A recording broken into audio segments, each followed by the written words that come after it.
दोस्तों कैसे हैं आप सब लोग। उम्मीद करता हूं कि बढ़िया होंगे। तो आज हम बात करने वाले हैं सिलेबस को लेकर, जो कि मैंने पहले ही वीडियो में आपको बताया था कि जेके बोपी का एग्जाम होगा आपका बीएससी नर्सिंग एंट्रेंस एग्जाम जो होता है, जिसके थ्रू आप जो है वो बीएससी नर्सिंग कर सकते हैं J&K में। तो वो आप जो है वो पीएम ट्रिपल एस के लिए भी इंपॉर्टेंट हो गया। अगर बच्चे ने वो क्वालिफाई किया होगा तभी उसको पीएम ट्रिपल एस की स्कॉलरशिप बेस पर सिलेक्शन होगा। तो उसके लिए हमने बात की थी उस वीडियो में कि नेक्स्ट वीडियो जो है वो आपके सिलेबस पर रहेगी। तो आज हम बात करेंगे सिलेबस पर लेकर, तो कौन कौन सा जो सिलेबस आपको कौन कौन से टॉपिक्स जो है वो आने वाले हैं, कौन कौन सी बुक्स आपको रेफर करनी चाहिए, सारी वीडियो में बात करेंगे। इसके अलावा अगर आपको ये सिलेबस चाहिए, आप तो पीडीएफ में अगर आपको चाहिए तो आप कमेंट सेक्शन में बता सकते हैं। बाकी आप जो है वो नोट करके रख सकते हैं कि कौन कौन से जो टॉपिक आपको आने वाले हैं। सबसे पहले हम बात करें फिजिक्स, जो है आपकी 60 मार्क्स की आती है। उसमें वहीं आपका जो 11th की फिजिक्स है, 12th की फिजिक्स है, वहीं आपके पूरे टॉपिक्स रहने वाले हैं। ठीक है, तो उसको आप अच्छे से, आपको एनसीईआरटी बेस्ड ही आएगा, तो इसलिए आपको एनसीईआरटी पर ही ज़्यादा फोकस करना है और एनसीईआरटी को ही पढ़ना है। तो आपको जैसे नीट में आता है उतना हाई लेवल का नहीं आएगा, तो आपको बेसिक बेसिक सारा पढ़कर जाना है। ठीक है, जैसे इसमें फिजिकल वर्ल्ड एंड मेजरमेंट आएगा, आपको 2 मार्क्स का आएगा, तो मीन्स इसमें 2 क्वेश्चन आएंगे, क्योंकि 1 मार्क्स का 1 क्वेश्चन होगा। काइनेमेटिक्स जो है वो आपका 3 मार्क्स का रहने वाला है। लॉज ऑफ मोशन आएगा 2 नंबर का आएगा। वर्क एनर्जी एंड पावर जो है वो 2 नंबर का। Motion of system of particle and rigid body जो है वो आपका 2 मार्क्स का रहने वाला है। ग्रेविटेशन 2 नंबर का रहने वाला है। Property of bulk matter 2 number का। थर्मोडायनेमिक्स जो है वो 3 नंबर का रहने वाला है। बिहेवियर ऑफ परफेक्ट गैस जो है ये भी आपका 2 नंबर का रहने वाला है। ऑसिलेशंस एंड वेव्स जो है ये आपका 4 नंबर का रहने वाला है। इलेक्ट्रोस्टैटिक जो कि 12th की फिजिक्स में आ जाता है, तो ये आपका 4 नंबर का रहने वाला है। इलेक्ट्रोस्टैटिक पोटेंशियल एंड कैपेसिटेंस जो है वो इसी के अंदर का एक टॉपिक है। उसके बाद करंट इलेक्ट्रिसिटी जो है वो आपको 4 नंबर का रहने वाला है, मीन्स 4 मार्क्स आपको देने वाला है। Magnetic effect of current and magnetism जो है, मूविंग चार्ज एंड मैग्नेटिज्म, ये आपका 5 मार्क्स का रहने वाला है। उसके बाद हम बात करेंगे अपने electromagnetic induction EMI and alternating current जो है वो आपका ये भी अच्छे खासे आपके 4 नंबर का रहने वाला है। इलेक्ट्रोमैग्नेटिक वेव्स जो है वो भी 3 नंबर का। ईएमडब्ल्यू जो आपकी वेव्स के बारे आप पढ़कर भी 3 नंबर जो है यहाँ से सिक्योर कर सकते हैं। बाकी आपका ये जो है ऑप्टिक्स की अगर मैं बात करूं तो ये पूरा टोटल आपका 4 नंबर का, 7 नंबर का, सॉरी, सबसे हाई वेटेज जो है वो ऑप्टिक्स का है। तो आप देख कर चलिए, इसमें आपका रे ऑप्टिक्स और ऑप्टिकल इंस्ट्रूमेंट्स, वेव ऑप्टिक्स, सब आपको पढ़कर जाना है। 7 मार्क्स का आएगा। Dual nature of matter and rotation radiation जो है ये भी 2 मार्क्स का रहेगा। एटम एंड न्यूक्लियाई 3 नंबर का। इलेक्ट्रॉनिक डिवाइसेस देखिए, सेमीकंडक्टर एंड इलेक्ट्रॉनिक्स, ये देखिए आपका सिंपल सा टॉपिक है और ये आपके 4 नंबर का आएगा।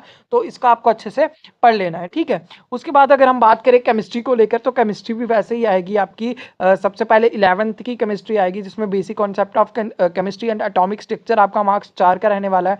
उसके बाद आपका केमिकल इक्विलिब्रियम जो है वो 4 मार्क्स का रहने वाला है। केमिकल काइनेटिक्स 2 मार्क्स का रहने वाला है। सॉल्यूशन जो है वो आपका 2 नंबर का रहने वाला है।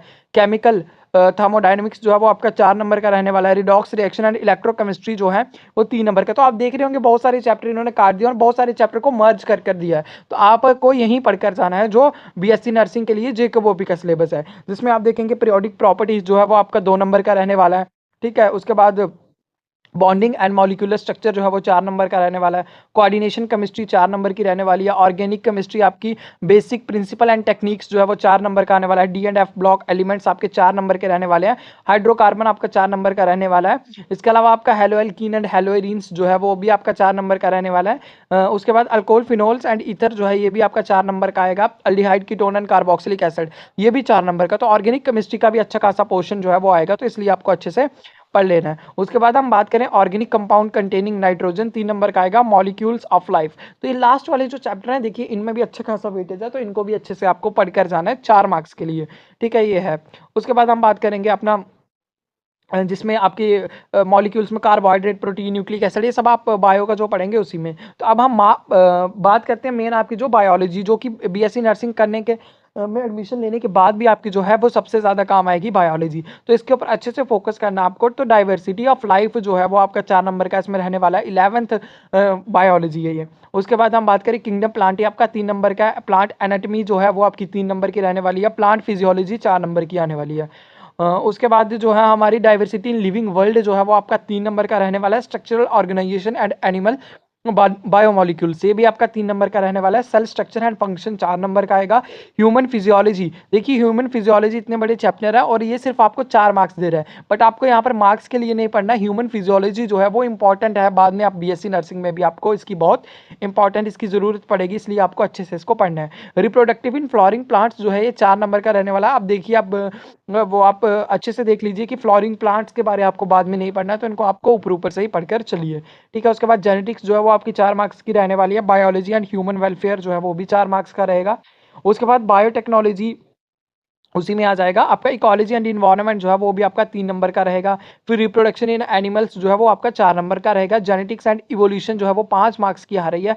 बायोलॉजी एंड ह्यूमन वेलफेयर जो है वो 4 मार्क्स की रहेगी। Biotechnology and its application 4 marks का रहेगा। तो ये सब जो था ये हमने बात कर ली सिलेबस को लेकर। ये सब सिलेबस जो है वो भोपी का आपके बीएससी नर्सिंग एंट्रेंस एग्जाम में आएगा, तो आपको अच्छे से प्रिपरेशन जो है वो अभी से आपको स्टार्ट कर लेनी है। बोर्ड के साथ साथ आपको इसके लिए भी पढ़ते रहना है। और बेस्ट अगर हम स्टडी मटेरियल की बात करें तो स्टडी मटेरियल कोई भी आपके लिए बेस्ट वही होगा कि आपको बीएससी नर्सिंग की कोई स्टैंडर्ड बुक नहीं ले आनी है, कोई कुछ नहीं लाना, आपको सिर्फ एनसीईआरटी पे फोकस करना है, उसकी लाइंस को पढ़कर जाना है, उसको अच्छे से समझ कर जाना है। और बेसिक बेसिक क्वेश्चंस जो हैं वो आपसे डायरेक्ट एनसीईआरटी के लाइन से पूछे जाएंगे, कुछ ज़्यादा घुमाने वाले क्वेश्चंस जो हैं नहीं आएंगे, जैसे नीट का होता है, तो वो इतना डिफिकल्टी लेवल नहीं होगा। तो आपको अच्छे से पढ़कर जाना है, सारी चीज़ों को अच्छे से पढ़ लेना है, सो डैट कि आपके सारे डाउट्स जो है वो क्लियर हो जाए।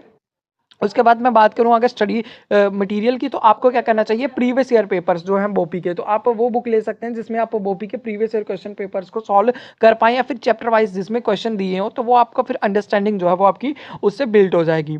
तो इस वीडियो में हम इतनी बात करनी थी सिलेबस के बारे में। नेक्स्ट वीडियो जो है वो हम बनाते रहेंगे। इसके अलावा अगर हम टाइम मिलता है तो हम एक सेशन लाएंगे जिसमें आपको बायोलॉजी के कुछ क्वेश्चन जो हैं वो प्रीवियस ईयर क्वेश्चन जेके बोपी बीएससी नर्सिंग के आपको हम सॉल्व करा देंगे। तो उसके लिए भी अगर आप चाहते हैं कि वो वाली कोई सीरीज आए तो उसके लिए आप कमेंट सेक्शन में बता सकते हैं। बाकी और भी जेके बोपी के रिलेटेड वीडियोस आती रहेंगी, तो वीडियोस से सारी इन्फॉर्मेशन लेने के लिए आप चैनल को सब्सक्राइब कर लो और ये सब इन्फॉर्मेशन अपने दोस्तों तक शेयर कर दो। Okay, thank you.